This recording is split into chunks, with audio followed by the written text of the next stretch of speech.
Magnus Carlsen is now notorious for his hatred of classical chess. He finds the slower format boring and too taxing on his mental state for the results it brings him, as he doesn't have anything left to prove in the chess space. But, unfortunately for him, he's too good at it and just keeps winning. So far, he's still in the FIDE World Cup, hoping to win it for his first ever time, and today I'll be covering his game versus Nijat Abasov in the semifinals. Magnus Carlsen with the white pieces opens with e4, trying to play for some sort of advantage. Of course, he needs to win with the white pieces and draw with the black pieces to advance in this round. See, Nijat goes with c5 as his usual opening Sicilian defense. Magnus Carlsen just goes knight to f3, sort of going for the open Sicilian or any sort of variation like the Rossolimo. And actually, we do see the Nijat team of Rossolimo on the board. One of the most challenging sort of anti-Sicilians on the board. So the idea is maybe you're going to chop this knight, maybe not, and try and play for a slower, more closed Sicilian type structure where black doesn't really get to attack white as much.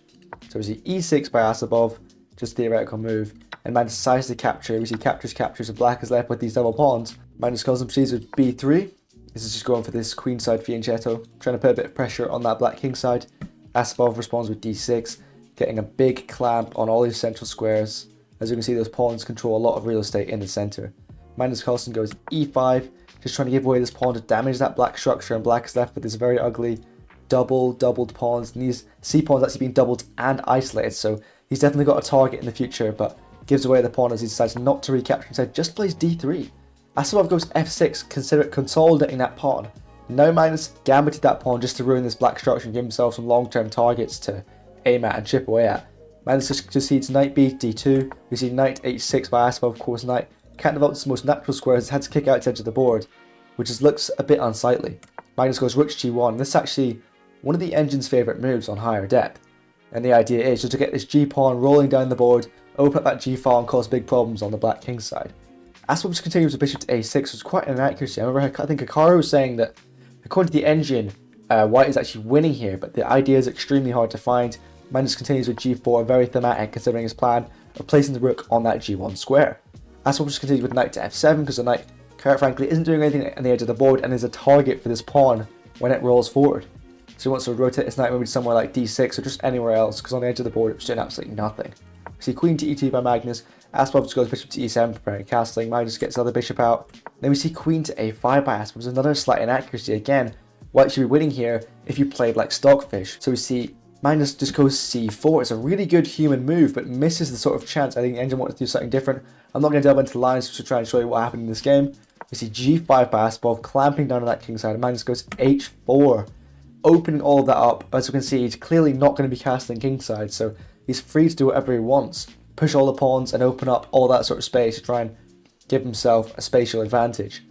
We see h6 by Abasov, just sort of trying to glue that shut, and Magnus continues with rook to h1, just preparing to try and open this file, maybe put a bit of pressure on this rook to get things going on that king side, because Abasov quickly gets out of there with a long castle. Magnus himself uses the long castle just to get his king out of the center, because if these pawns start coming forwards, he could be in quite a lot of trouble, and Abasov just goes queen to c7, bringing that queen back. We see knight to e4, getting this knight into a very nice square, eyeing up a lot of key targets in that black position. And maybe we see g takes h4, Magnus of course recaptures with the knight, because this knight is eyeing up this juicy g6 square, which would double attack the rook and the bishop, and hopefully gain this dark square bishop, so his one can be the only operator on these dark squares. Then we see rook h to g8, and Magnus here is in a bit of a crossroads. There's a lot of things he can do to proceed, and he thinks that the center is a bit too blocked, so because of that decides to play f4, launching forward, sacrificing a pawn. But I mean, you can't really take this. If you decide to capture, you immediately have knight takes f6 with the bishop. This knight hits a lot of key squares in position, and if you recapture, that bishop is going to be an absolute beast, controlling all these dark squares and just slicing through the black position. So not a true pawn sacrifice, but Abasov actually takes. You see e takes f4, of course if he finds the right move, knight takes f6, and after bishop takes f6, he actually goes queen takes e6 with this Zwischenzug, hitting the queen first, and in between move with the idea that after the king moves, he can then recapture on f6 with the queen, where this queen is just so much more active than the bishop would be, controlling all these key squares. So then we see bishop to c8, Magnus proceeds, immediately getting a rook to the open file. After rook d6, he takes on f4, capturing that pawn, and now he's actually ahead material from sacrifice pawn early in the game. Now he's actually ahead. So rook takes g4, now the material is equal again, but then queen to e3. His position is actually quite balanced, but Magnus definitely has all the pieces, has all his cards on the table. He's one playing for a win here. Abasov goes rook to e6, another great move, trying to get some trades and make sure this position dies out a little bit, because with these weaknesses, if you can get some sort of endgame, it's not going to matter as much if it's just kings and pawns. So that's why he wants to get pieces off the board. Magnus goes queen d2, and then Abasov doesn't want to trade just yet. He wants to improve his position a little bit more and goes with knight to e5, just to get this piece that wasn't very well developed back into the game and fighting. Magnus decides to bring his king a little bit. Both players bring the king, and then Magnus lifts up the rook, trying to double on that e-file with a simple plan, just playing rook e1 and trying to cause mayhem on this e-file. See queen to e7, Abasov defending, and then knight to f5 and Magnus winning a crucial tempo on that queen so that after it moves, he can then take on e5 with the bishop. When rook takes g2, so a lot of trades happening here, he has moved rook to e2 back, defending his king. He's actually blundered his advantage because I don't think he even saw this rook to e2 move. There's a bunch of lines where the queen can come in and checking, and if you move, there's a lot of different checkmates and stuff, but the game actually just continued with rook takes e2, queen takes e2, and then queen takes f5, winning that piece back for Abasov. Then Magnus goes rook to h5, just kicking that queen out of there, and then we see queen to f7.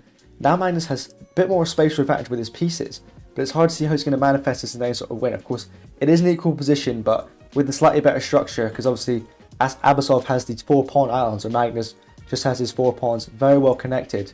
It's going to be interesting to see how Magnus decides to convert this. So we see queen to h2, which is actually a blunder.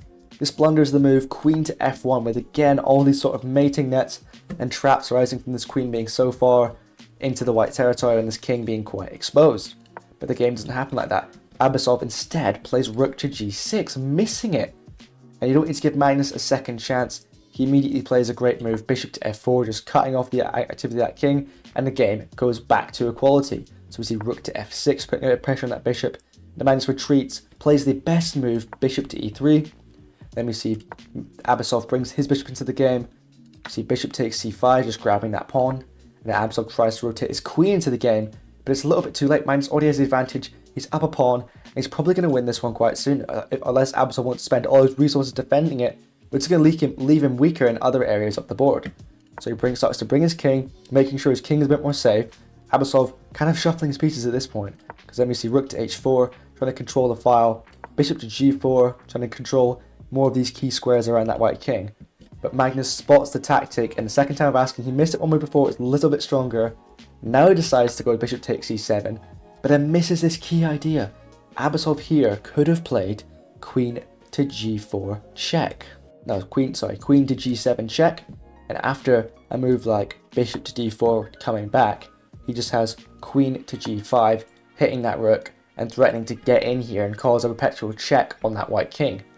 But Abasov misses it, going for queen to f6 check, missing that idea, which just allows Magnus to slip away with king b4, and this king over here looks a bit unsightly, but it's in fact completely safe. I mean, Magnus, there's no more checks here, and after a few more moves, we see rook e5, Magnus goes d4, expanding in the center. He's just up 2 clean pawns. Queen e7 check, and a savage move, c5 to end it off, saying Abasov, you have no checks, I'm going to win this rook, or I'm going to win this bishop. They're both attacked, you cannot save both of them, and if you try to, by moving the rook here, I will just go queen to b8 check, and after king a6 the only move, queen b6 will be checkmate. So in this position, after c5, Nijat Abasov resigned the game, leading Magnus to advance into the finals of the FIDE World Cup after drawing his next game with the black pieces. So no tiebreak needed for Magnus Carlsen this time. So don't forget to comment if you find that interesting, maybe leave a like, and hopefully I'll see you guys in the next one.